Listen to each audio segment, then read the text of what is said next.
नमस्कार, किरण home creation मध्ये आपले स्वागत। आजच्या व्हिडिओमध्ये झटपट डाळ न भिजवता मुगाच्या डाळीचा हलवा करू। डाळ घेताना डाळ बारीक घेऊ नये, तर दाणा मोठा असेल अशीच डाळ हलव्याकरता घ्यावी। कोरड्या कापडाने डाळ पुसून घेतली, मिक्सरच्या भांड्यात घालून बारीक करते। डाळ बारीक झाली बघू शकता। थोडी जाडसर केली, एकदम पीठ करू नये, तर थोडी भगराळ बारीक केली। भगराळ पिठाचा हलवा चवदार लागतो। ही बघा, छान भगराळ झाली आहे। डाळ भिजवून हलवा करता येतो, परंतु त्याकरिता अगोदर 2 तास डाळ भिजत घालावी लागते।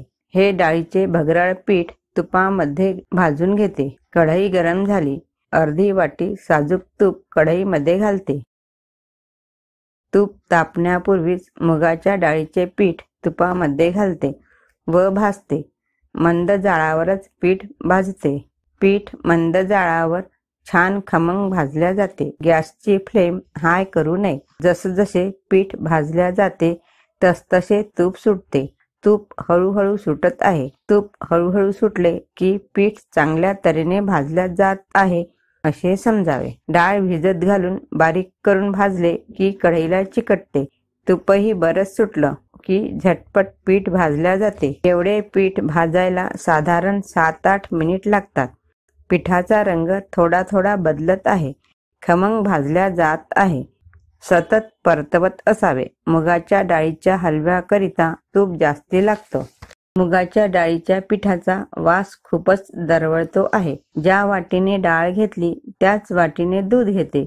वाटीभर डाळ घेतली तर 1.5 वाटी दूध, 1.5 वाटी दूध गरम करायला ठेवते। पूर्णच दूध घालायचे नसेल तर उकळतं पाणी सुद्धा घालू शकता, किंवा अर्धे दूध व अर्धे पाणी ही घालू शकता। दुधाला उकळी आली, उकळतं दूध घालते, मिक्स करते।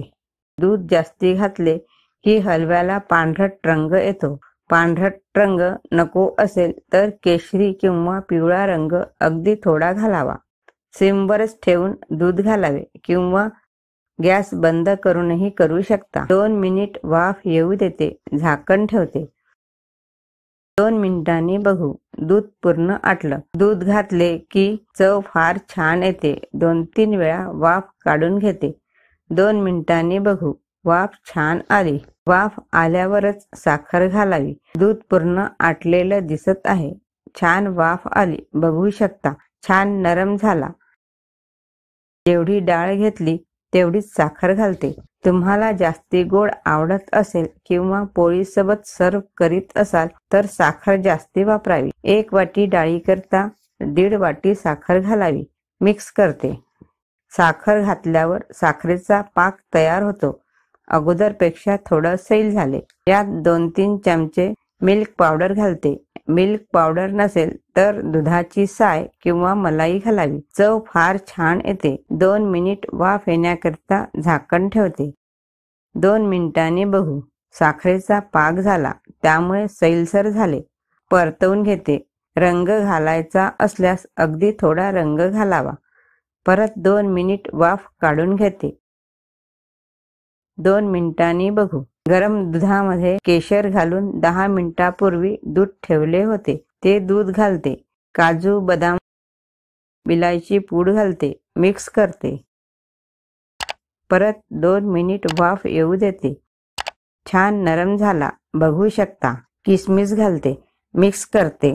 थोडा गार झाला की मुगाच्या डाळीचा हलवा मोकळा होईल। हा आपला मुगाच्या डाळीचा हलवा तयार झाला।